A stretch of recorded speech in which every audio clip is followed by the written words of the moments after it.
Death in the Freezer by Tim Vickery.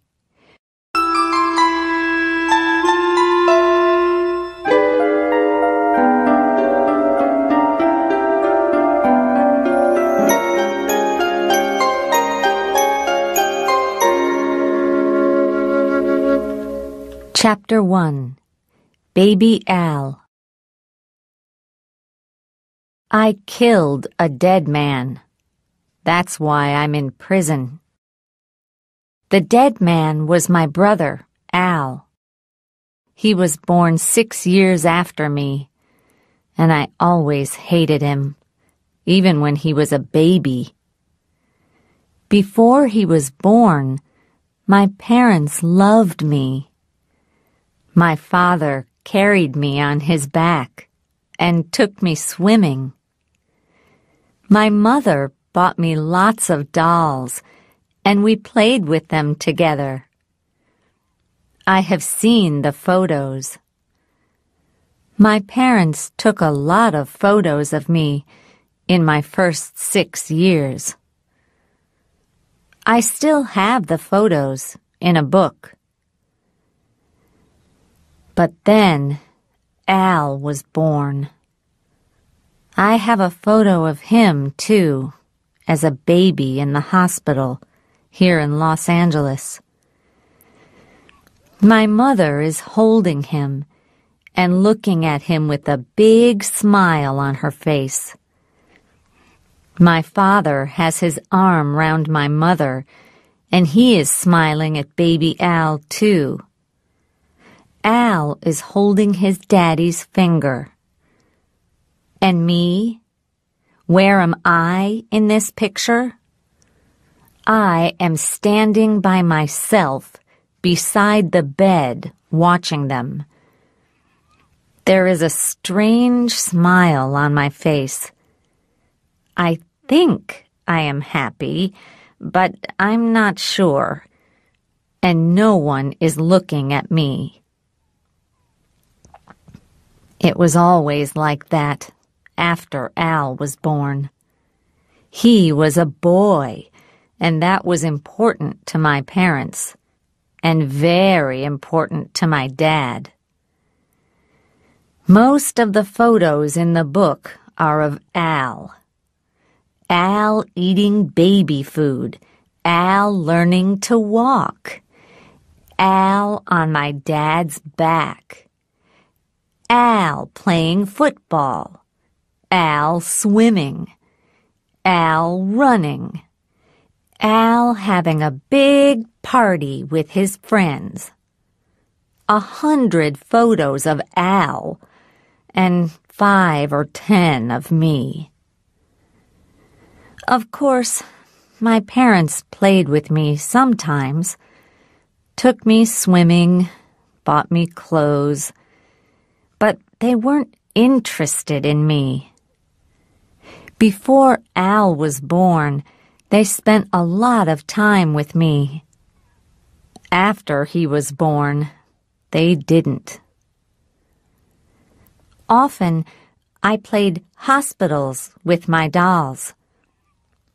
I played that the dolls were sick and I was a nurse. When the dolls had bad stomachs, I gave them medicine to take. Sometimes I pulled their arms and legs off and put tomatoes on them to look like blood. And sometimes I gave them drugs. That was the best of all. My mother gave me an old syringe, and I put water in it and pushed it into the dolls. Soon, the dolls were full of holes. "That's a good game for a little girl," my mother said, but she didn't understand. Because in my game, all the dolls were boys, like Al, and they never got better. They were sick for a very long time, and then they died. I put them in a hole in the ground in the garden.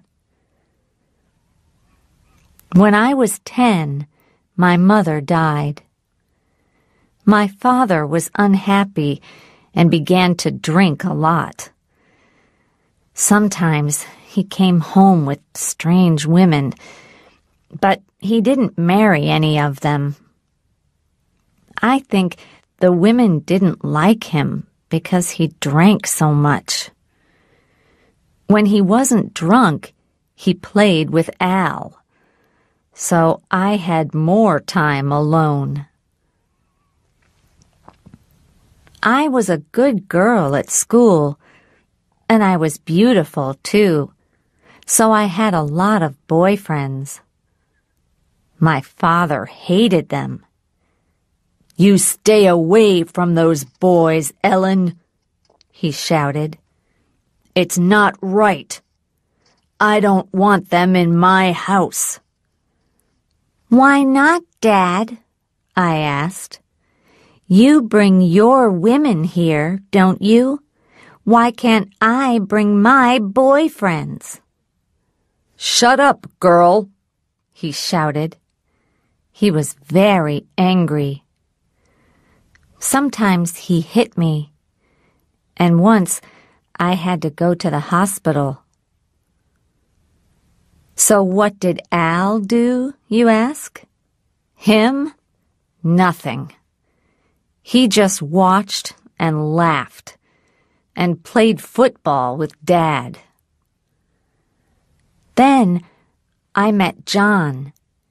He was 22 years old and big and strong, like Arnold Schwarzenegger. All the girls thought he was wonderful. One day, he asked me to go to a party with him. Me! I was very excited. So I went home and put on my best clothes and shortest skirt to look nice for him. Then I heard John's motorbike and went downstairs.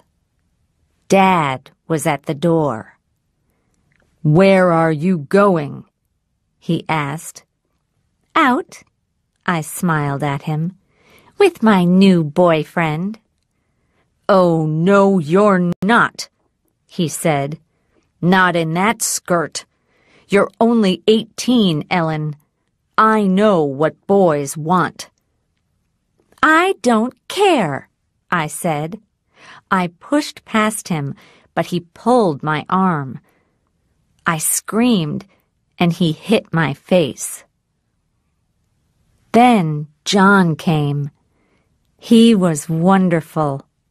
He took Dad's arms, held them by his side, and pushed him slowly back into the house. Dad couldn't do anything. John sat him down in a chair, then walked out and put his arms round me, right there in front of the house. Then we rode away on his motorbike.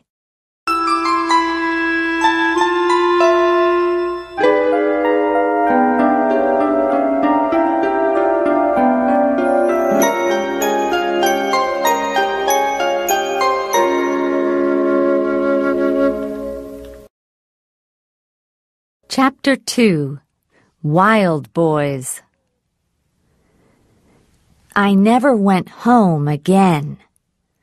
That night, I stayed in John's apartment, and 3 months later, I knew that I was going to have his baby. But I lost that baby at 5 months, and soon I went back to finish my training as a nurse.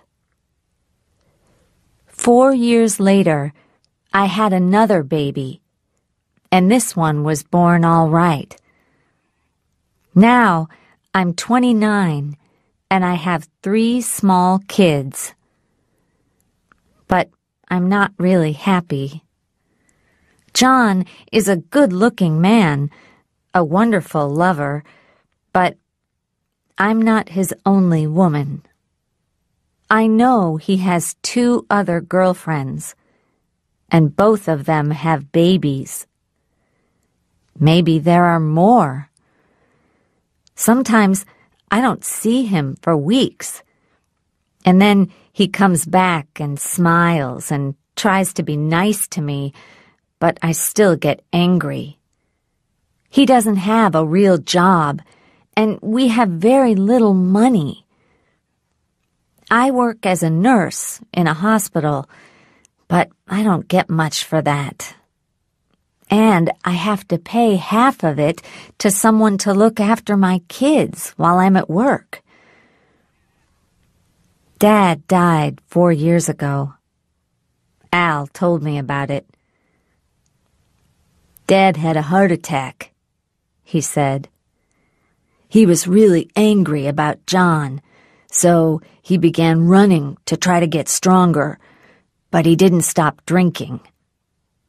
Then one day, he drank half a bottle of whiskey, went for a run, came home, and fell down dead on the floor. Al laughed. How strange, I thought. Dad loved Al, but when he died, Al laughed. Perhaps men are just animals, really, not people like us.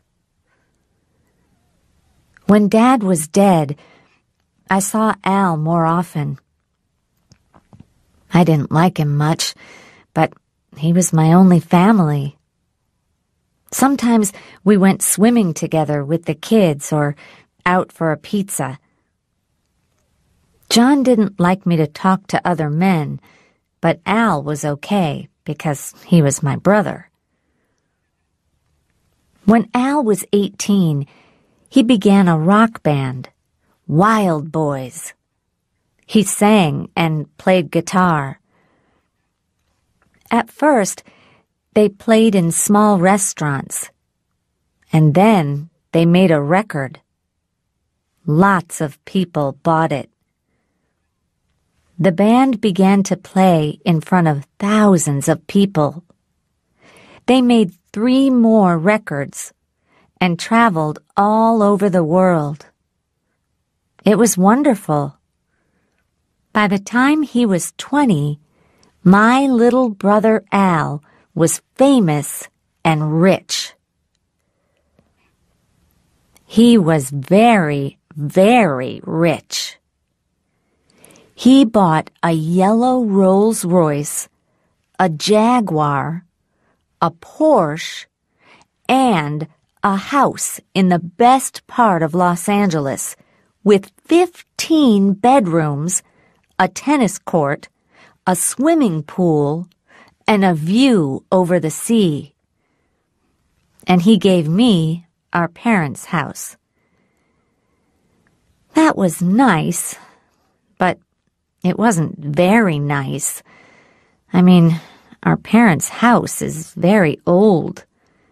It has 3 small bedrooms, a small garden, and is in a noisy, dirty street. It's better than my old apartment, but still. I went to see Al often. He gave me a key to get in and out of his house. And I cooked for him when he had big parties there. I enjoyed the parties. John came too. There were famous people, wonderful food and music, lots of drink and drugs. Drugs. Yes, well, the drugs were a bad thing. Al got much too interested in drugs. A lot of his friends took drugs, and my John did too. And when they were on drugs, they often didn't know what day it was. They did crazy things. I remember one party when they went for a midnight swim down at the beach. The boys took all John's clothes away while he was still in the sea and drove away with them. So John had to walk back through the streets in the middle of the night, all wet from the sea, while we laughed at him from the car. He was so angry. I thought that was really funny, but John didn't talk to me for a week. But Al and his friends took more and more drugs. And the music began to get worse. Sometimes Al was still in bed at 4 o'clock in the afternoon. And when he did get up, he looked very sick. He was thin, his face was white, and he didn't want to eat anything. He asked me to help him. "You're a nurse, Ellen," he said. "I feel sick. Give me some medicine or something. Help me." "You don't need medicine," I said. "You need a lot of good food, swimming, and no more drugs." "Who do you think you are, Ellen?" he said. "My mother or something?" "No, but I am your sister and a nurse," I said. "Listen to me.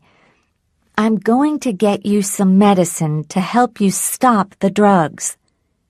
And I'm going to cook you a good meal every day.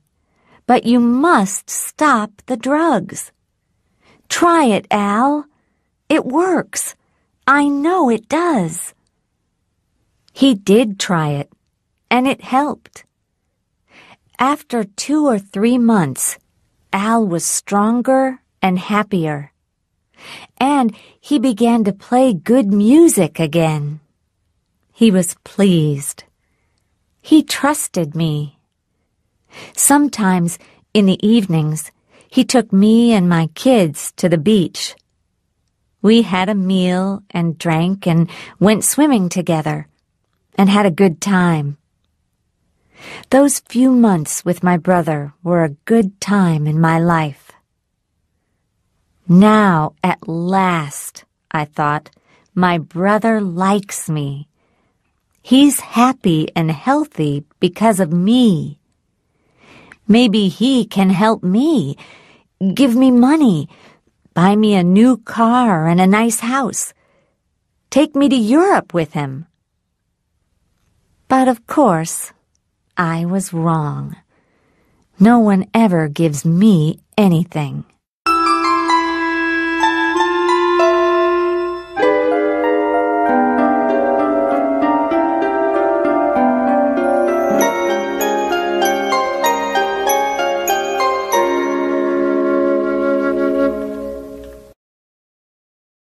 Chapter 3. The Tour. "I'm going away on a tour," Al said one day. "All around the USA and Europe to play music for 4 months. I looked at him and thought, he's going to ask me to come too. I can see the world, bring my kids. "Wonderful," I said. "We can—" "When I'm away, I want you to clean the house for me," Al said. "Of course, you can't live here, but I want you to come every day to clean. And there's another thing, Ellen." "Yes? What?" So I'm not going. I'm just his cleaner, I thought. I really hated him then. I wanted to scream, but I didn't. I said nothing. "You know, I get very tired on these tours, and I need drugs to help me play good music. But I don't want to take dangerous drugs, Ellen. I need clean, safe drugs." I want you to get some drugs from the hospital for me. You're a nurse. It's easy for you. Just take them secretly. No one will know." "That's a crime, Al," I said. "People go to prison for that. Is that what you want me to do? Steal drugs for you and go to prison, maybe?" "Why not?" He laughed. "You're my sister, Ellen. And don't forget, I gave you my parents' house, didn't I? What more do you want?" That's what he said. My parents' house, not our parents' house. Really, half of it always belonged to me, but Dad gave it all to Al because he was so angry about me and John. But Al didn't think of that. He thought that everything belonged to him, just like when he and I were kids, when he played football with Dad, and I played with my dolls. I remembered my dolls then, and the syringe with water in it. And I smiled. "All right, Al. I'll get you something. You're right. You are my brother." And I looked around at the beautiful house and the swimming pool and the view of the sea, and I thought, "You're not married, Al, and there's only you and me in our family. So when you die, all this is going to belong to me." Al was right. It was easy to steal drugs from the hospital. No one saw me. I also stole syringes, which were all clean and new. Al was very pleased with them. "Thanks, Ellen," he said. "Now I'm going to play lots of good music. I'll be okay now."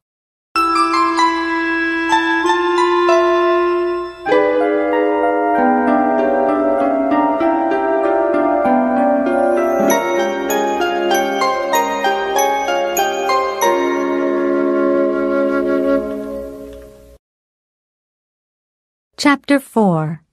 The Futures. He went away for 4 months, and I cleaned his beautiful big house every day. But he didn't phone me once. And when he came back, he wasn't okay. He looked thin and white and sick. I tried to talk to him, but he didn't listen. I was just the cook and cleaning woman. He had a lot of new friends now, and some of these friends were very strange. I first met the Futures one night in November. There was a party at Al's house, and when I went there after work, I saw a big black car outside. It looked like a boring car, and when I went inside, I thought the people looked boring too. But that was only on the outside. Inside, they were as dangerous as wild animals. A businessman in a dark suit sat opposite Al, with a young woman on the arm of a chair beside him. The man was about 40 years old, with gray hair. The woman was much younger, about 24 maybe. She had long black hair and was wearing a blue dress. At first, I thought she was the man's daughter, but then Al said, "Hi, Ellen. Meet my new friends, Dan Future and his wife Linda. We met in New Mexico." There were about 10 other people there, talking and listening to music. We had 1 or 2 drinks, and Al and Linda went for a swim in the pool. I sat and watched the beautiful evening sun over the sea, and Dan Future sat beside me. We watched Al's thin body when he got slowly out of the pool, and Dan said, "Life's so very short, don't you think?" "What do you mean?" I asked. He smiled. He had beautiful white teeth. "My father died last year. He was 65. That's not much, is it? 65 years of life." "Well, maybe not," I said, "but think how many times the sun has gone down in the evenings. 10 billion times, maybe. 100 billion? 100 billion evenings as beautiful as this. But my father sat and watched maybe only a few hundred of them. We only live a short time, like birds, you know." "Yes, I see," I said. I looked at him surprised. Businessmen don't usually say things like that. But then businessmen didn't usually come to Al's parties. Dan Future's hair was beautifully cut. He had an expensive watch, nice clothes. He looked strong and healthy. Why did he want to talk about death? The only sick person in this house was Al. What did Dan Future know about that? He smiled again. "We don't have to die, you know. Soon, people are going to live 150 years, maybe more. You just need to have money, that's all. I told your brother about it in New Mexico, and he was very interested. Maybe you are, too." Oh, no, I thought. The man's crazy. Do you belong to one of these new churches?" I asked. No, I'm a scientist. I can tell you all about it if you like." But he didn't, because at that minute, Al came up to me and said, "We need some more drinks and food. How about some food, Ellen? There are some hamburgers in the freezer." And so I went to get them. Al had the money, and I didn't. And I was a woman, so I got the drinks and cooked. And about 10 o'clock I went home. And I didn't learn any more about Dan Future and his crazy ideas. Not then. But I learned a lot about them 2 weeks later.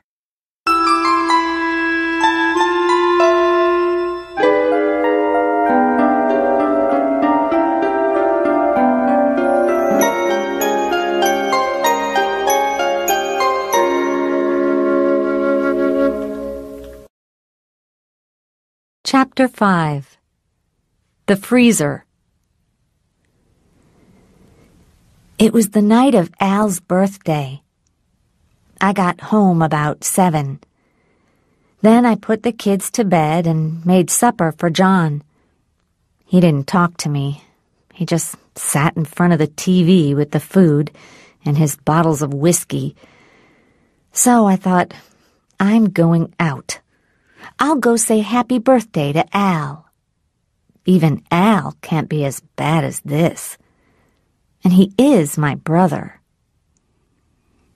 I had some more drugs and syringes for him from the hospital, so I put them in nice paper like presents. Like sweets for a baby, I thought. Al's just a big baby, really, with his music and a lot of expensive cars to play with. Or a doll. And I'm like his nurse. When I got to his house, it was very quiet. There were only 1 or 2 lights on downstairs, and the big black car was outside. That's strange, I thought. It's Al's birthday.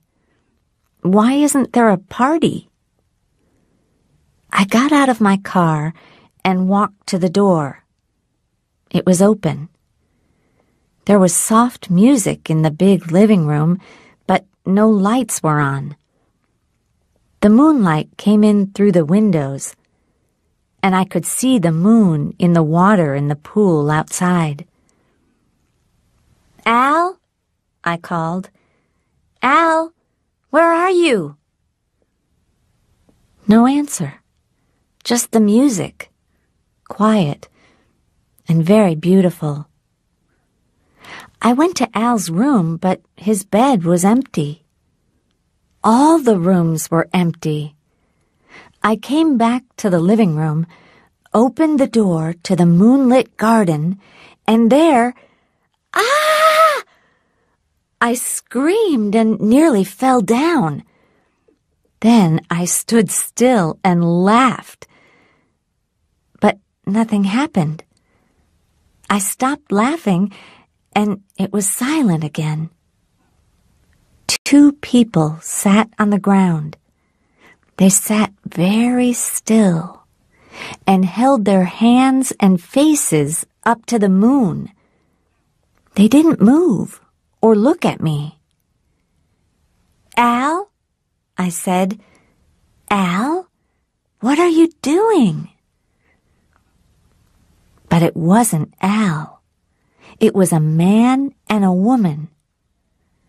The man's hair was silver in the moonlight, and the woman's hair was long and dark. Dan and Linda Future. They began to sing. It was a strange song, without words, and they sang for nearly 10 minutes. When they finished, I said in a loud voice, "Where is Al?" They looked at me then and got up. Both of them came to me and took my hands. "He's asleep," Dan said. "We have saved him." I took my hands away, afraid. "What do you mean?" I said. "What are you talking about?" "He was very sick," Dan said. "He had AIDS. You knew that, didn't you?" For a minute, I couldn't speak. I was afraid. I said, "No, of course I didn't. When did he get it?" "Who knows?" Dan said. "On tour, I think.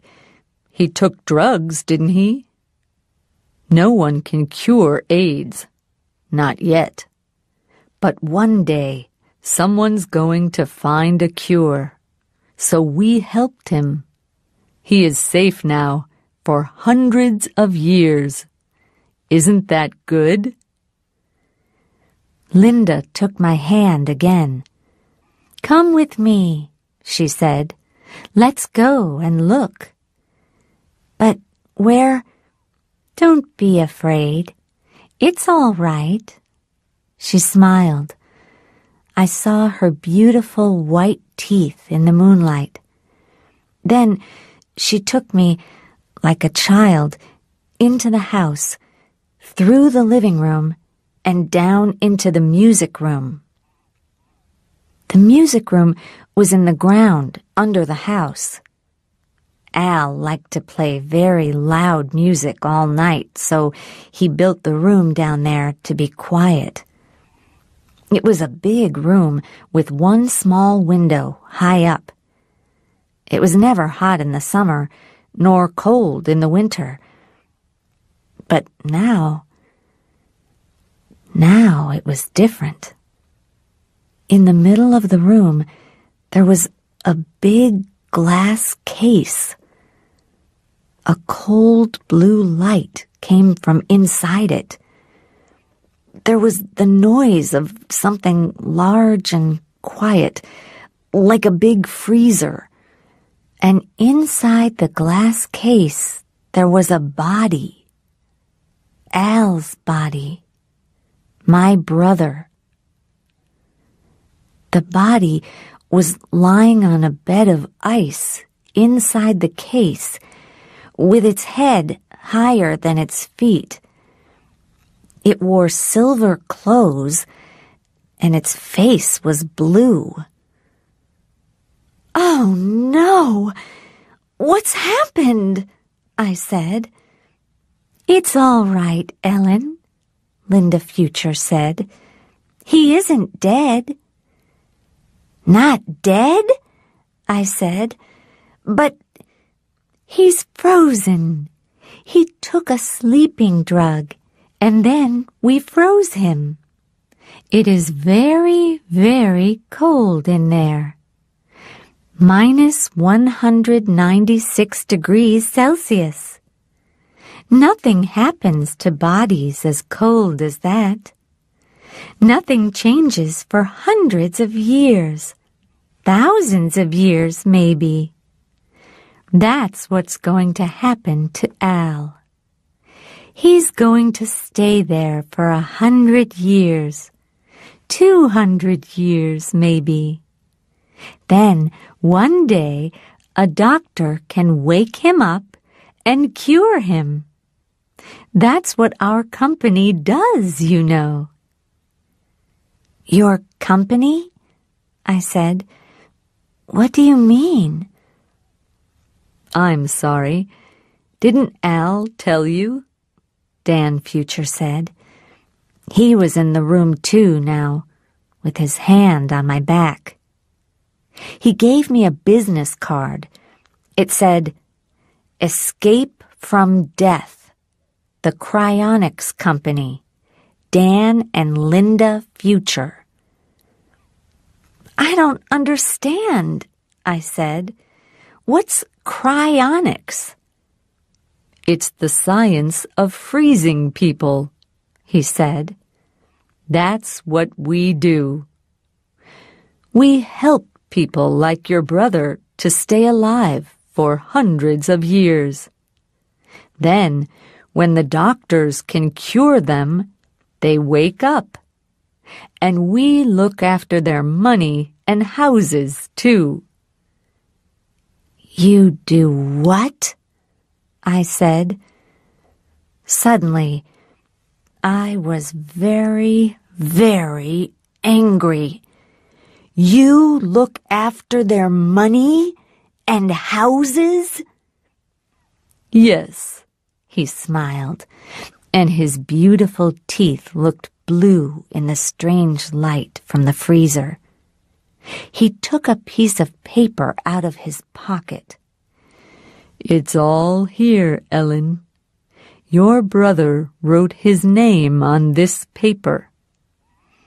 It says that we must keep him here, frozen, in this room for 200 years. By then, there will be a cure for AIDS. For now, we will look after his money and his house. And when we are dead, our company will go on looking after them. Then they will be ready for him when he comes back to life." "But you killed him!" I screamed. My anger was terrible. "And now you're stealing his money, too, and his house. It belongs to me, not you." Dan Future laughed. "No, no, my dear. You don't understand. The money and the house don't belong to us or to you. They belong to your brother, Al. He isn't dead. He's just frozen. And he's going to stay frozen for 200 years.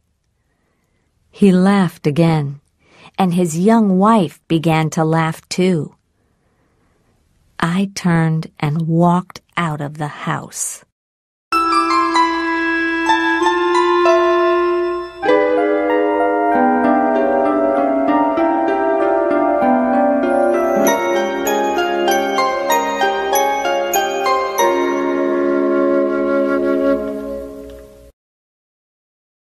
Chapter 6.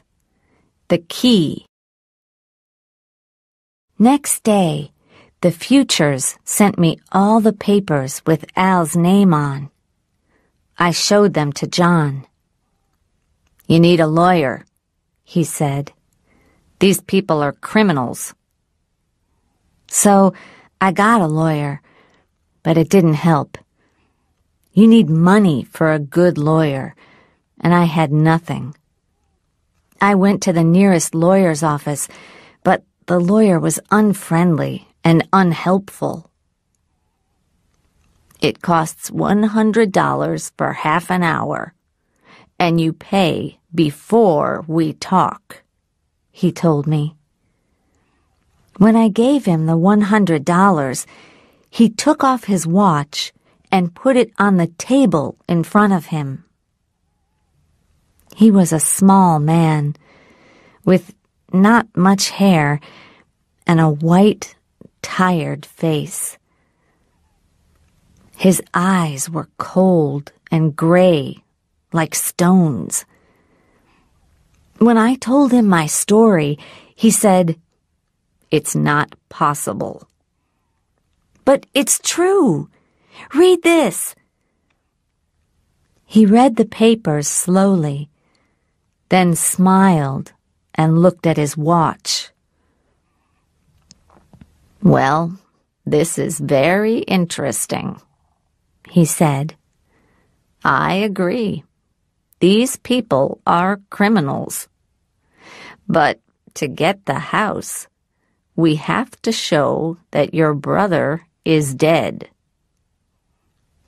"So, how can we do that?" "Well, we can ask scientists to say that cryonics doesn't work, but the Futures are going to have other scientists who say it does work. So we need a doctor to look at your brother's body and say he's dead. That's a better idea." I laughed. "How can a doctor look at the body? It's frozen to minus 196 degrees Celsius. It's just a piece of ice." "Yes, well, that is difficult, Ms. Shore. I do see that." The lawyer looked at his watch again. "It's difficult, but that's what we need to do. But—" He looked at the papers again. "Before we begin, I have to tell you that Dan Future's lawyer is one of the best in the country. Maybe I can win, and maybe I can't. But it's going to cost you a lot of money." "How much?" I asked. $50,000 at first. Maybe a lot more later." I stood up slowly. "Forget it," I said. I only had $300 in the bank, and there was no food in the house. I looked at the lawyer's old, tired face. "I can't win, can I? Because I don't have any money. The Futures are stealing that house from me, and I can't do anything about it." I ran out of the office. For a week, I was angry every day, all day. I shouted at people at work. I shouted at the kids. John got drunk, so I dropped a plate of eggs, spaghetti, and hamburgers on his head. He hit me and went to stay with one of his girlfriends. I wasn't sorry. He was stupid and lazy, like all men. Twice I drove past Al's house and saw the black car outside. That house belongs to me, I thought. Those people stole it from me, and I can do nothing. Nothing? One night, I had a dream. In my dream, I saw Al's frozen body with a key in his mouth. The key was warm, and the ice on Al's frozen head changed to water. Then the key moved and warmed Al's body, too. Al opened his mouth, screamed, and died. At 2 o'clock, I woke up. It was very quiet. There was moonlight in the room, and no cars were moving on the road outside. I began to think about my dream. The key! Of course! Suddenly, I had a plan. I got up, put on a black shirt and jeans, and drove to Al's house. The big black car was outside, but there were no lights on in the house. I left my car 200 yards away and walked quietly to the door. The Futures didn't know that I had a key. I opened the door very quietly and went into the big living room. There was no sound. Everyone was asleep. My key opened the music room, too. It opened all the doors in the house. I went in and looked at Al. He was still there, the silver body and icy blue face in the glass case. The room was full of blue light and the quiet noise of electricity. Electricity! That was the thing. Al needed electricity in here for his music. And of course, the freezer needed a lot of electricity, too. Beside the freezer was a big electric switch. I put my hand on the switch and smiled. "Goodbye, Al," I said. Then I switched the electricity off. The blue lights went off, and the quiet noise stopped. It was very dark, but I didn't go. For a long time, I just stood there. I wanted to be sure. After about 20 minutes, the sound began. Noises from inside the freezer. I switched on my flashlight and looked at it. The freezer was full of gas, like a cloud. The gas came from the ice. It made small noises. I waited another 10 minutes until I was sure. There was more gas, more small noises. The freezer was getting warmer. Very quietly, I went upstairs and out of the front door.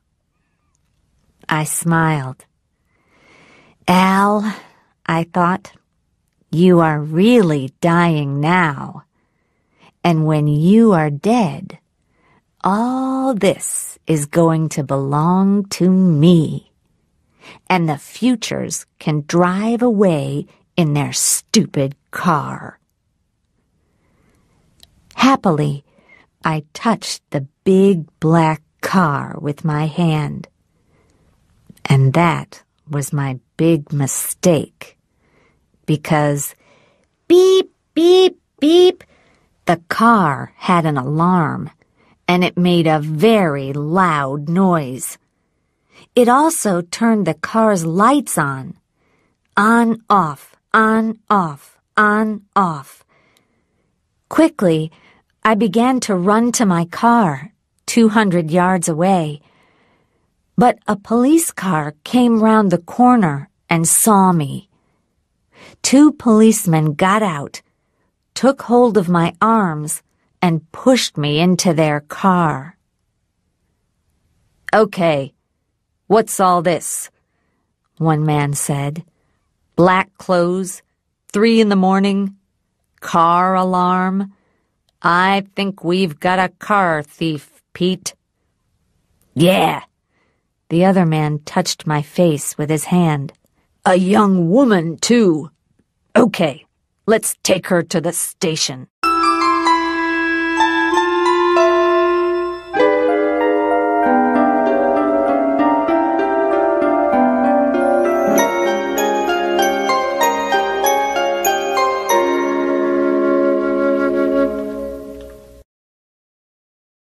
Chapter 7. In Court. I arrived at the police station at 3:15 a.m. and said nothing. The Futures arrived at 3:45. "It was our car," Dan said. "Someone tried to steal it." "Yeah, okay, sir," a policeman answered. "We've got the woman here." Then I said, "You stole my house, so I wanted to steal your car. That's okay, isn't it?" It wasn't true, but it gave me time. While we were all talking in the police station, Al was getting warmer every minute. So we talked angrily from 4 a.m. until 5. I loved it. Then the Futures had to write their story on 3 pieces of paper for the police. So it was after 6 o'clock when they went back to the house. And I was happy because I knew they were too late. By now, I thought, Al won't be frozen. He'll just be dead. Of course, they found out. At 8 o'clock, the Futures came back, and there was a lot of trouble. "Al's dead," they shouted. "You killed him. You switched off the freezer and killed your brother." I laughed. "Of course I didn't," I said. "He was dead already. I just saved you some electricity." That's why I'm here in court today. The police called me a murderer, and all the newspapers wrote about me. And so, of course, now I have not 1, but 2 really good lawyers. The lawyers are free because I have no money, but I am famous, and they want to be on TV. And because of my expensive lawyers, the police and the Futures look really stupid. "Al Shore was dead," my lawyers say again and again. "He was already dying of AIDS. And then he took a dangerous sleeping drug. Either he took the drug himself, or the Futures gave it to him." And then the Futures put him in a freezer and froze his body to minus 196 degrees Celsius. Nobody can stay alive when they're just a piece of ice. So the Futures are the murderers, not his sister Ellen. When she switched off the freezer, he was already dead. How can anybody kill a dead man? Every day, people write about this in the newspapers and talk about it on TV. Most people think I'm right and the Futures are wrong. Last week, a newspaper tried to give me $100,000 for my story. But my lawyers told me to wait. And this week, another newspaper tried to give me $200,000. This is the last week of the trial. Soon, I'm going to be free. Free. And rich, too. At last. Today, my lawyers asked me questions in court, and I told my story. Then they sat down, and the police lawyer stood up. The police lawyer is a young woman with short, dark hair. She talks very quickly in a hard, strong voice. She is clever, I know, but it doesn't matter now. She found only one doctor who thinks that cryonics is possible. We found 4 very famous doctors who don't. They say that Al was dead before I switched the freezer off, either because of the sleeping drug or because of the cold. So how could I kill a dead man? Ms. Shore, did you love your brother? She asks. I laugh. No, not really. Oh, why not? There is a small smile on her face. I tell the court the story of our family. How our parents gave Al everything and me nothing.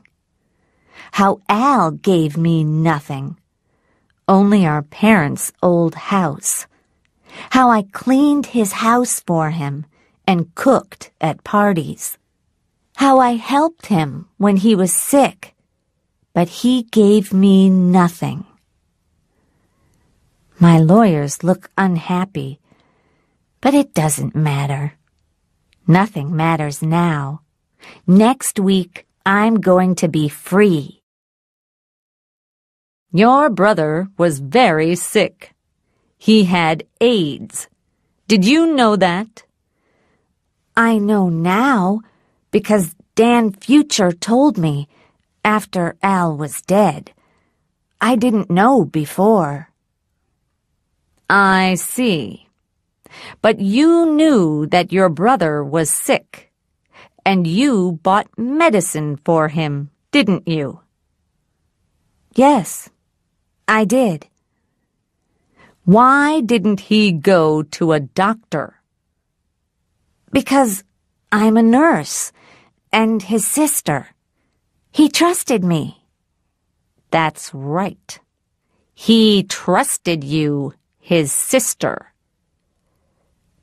The lawyer looks at me. For a long minute, she is silent.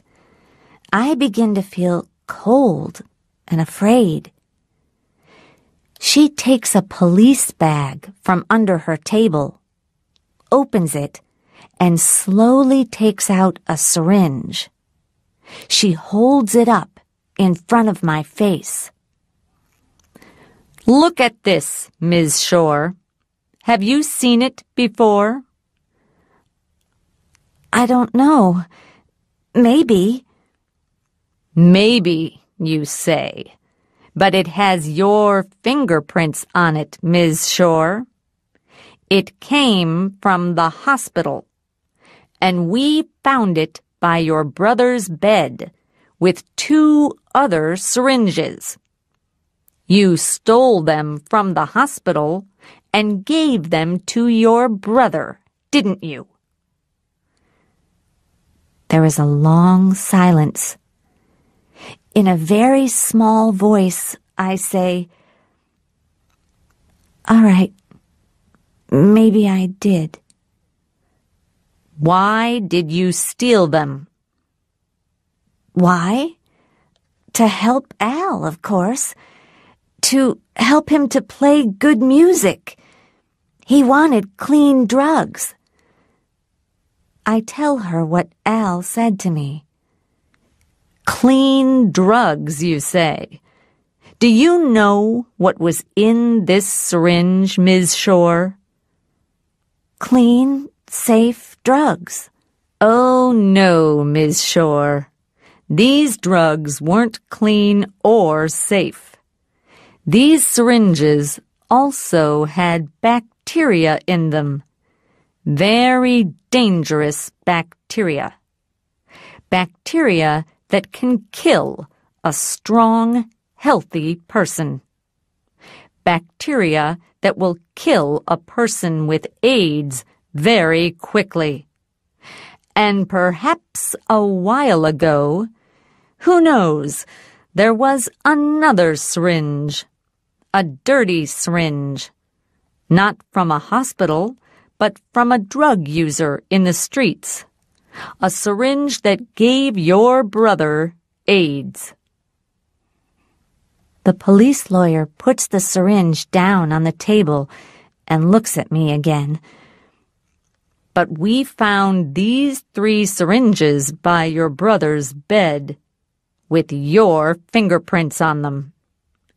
Do you know why they had these dangerous bacteria in them? No, of course not. Don't you, Ms. Shore? Well, that's strange, because I know why they were there. And I think everyone in this courtroom knows why they were there, too. You hated your brother, didn't you?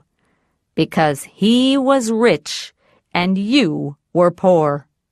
And he gave you nothing. And you stole drugs and syringes for him because he trusted you.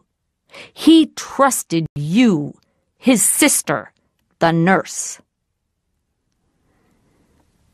She looks at the people in the court. A small smile on her young face. But that was your brother's big mistake, wasn't it, Ms. Shore? You wanted him to die because you wanted his money and his big house, just like the Futures.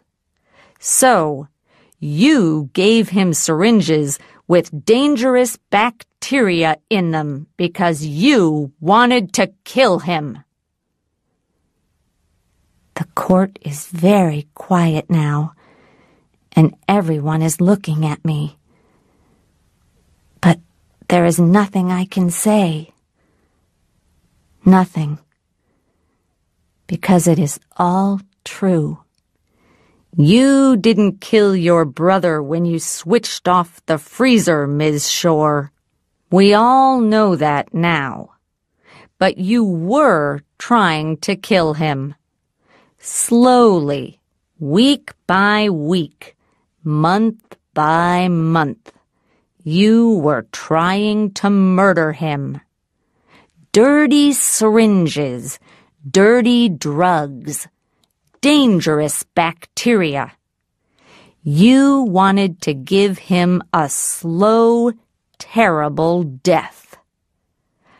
I think that this court will want to send you to prison for a very long time, Ellen Shore. I look around the courtroom at the faces. Hundreds of eyes are looking at me, and they all hate me. All of them. No one understands me. No one loves me. No one wants to save me. No one. I feel nothing. At first. Then I begin to feel cold, like ice. Like a body in a freezer.